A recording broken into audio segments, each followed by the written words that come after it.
hambalyada kadib waxaan habqaad academy ay u tala gashay dhammaan asxaabta ama walaalaha ku xiran habqaad in ay u samaysay qiimo dhimis aad iyo aad u weyn. qiimo dhimistaas oo ay tahay boqolkiiba 40 in aanu qiimo dhimis ku samaynay domainkii iyo hostingka aanu samaynaynay. marka waxaan rabaa laba dhinac inaan kala qaybiyo domainka iyo hostingka. sida wada ogsoontihiin anaga waxa aanu bixinaa domain iyo hosting la socda oo gaar ah iyo qofka in domain loo sameeyo hostingka inaga aanu isticmaalno aan ugu xirno kadibna lacag qiimo jaban laga qaado. qiimaha domainka iyo hosting qofka isaga gaarka u ah waxaanu siin jirnay $55. iminka waxaanu ka dhignay kaliya $30. qiimaha kaleeto oo ahaa in qofkii domainka loo sameeyo loo design gareeyo hostingka inaga aan leenahay habqaad academy ee 10 sano ee gadan inaan ugu xirno taasna waxa uu ahaa $25 waxaanu ka dhignay kaliya $15. waa qiimo aad iyo aad u hooseeyo waxa uu socon doonaa maanta laga bilaabo ilaa 4 cisho.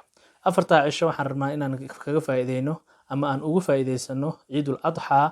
waxaan rabnaa inay dad badan oo rabay in ay samaystaan website loo design gareeyo loo customize gareeyo iyo kuwa samaysnaa oo u baahan in loo customize gareeyo iyo kuwa raba in ay website samaystaan laakiin lacagta qaaliga ama lacagta ku badnayd waxaan rabaa in aan ugu faa'iideeyo inay qiimaha aad iyo aad loo dhimay ayna ka faa'iideystaan. qiimahaasi waxa uu socdaa waxa kaliya uu socdo waxay tahay 4 cisho soo socota laga bilaabo maanta beri saa dambe iyo tan ku xigta. waxaan rajaynayaa dhammaantiin inaad ka faa'iideysan doontaan. waxaan idin leeyahay ciid wanaagsan asxaabtiin la wadaaga cid walba waxay xiiseynaysaa. laba package waan soo dhigayaa groupka insha Allah telegramka. haddii aadan ka mid ahayn qaybta hoose descriptionka ayaan idin soo dhigayaa ku biira halkaasi waxaan isku dhaafsanaa fikradaha kala duwan ee ganacsiga iyo habka online-ka lacag looga sameeyo iyo waxaan is leenahay dhalinta Soomaaliyeed waa ugu faa'iideyn kartaan. waxaan idin leeyahay ciid wanaagsan dhammaantiin.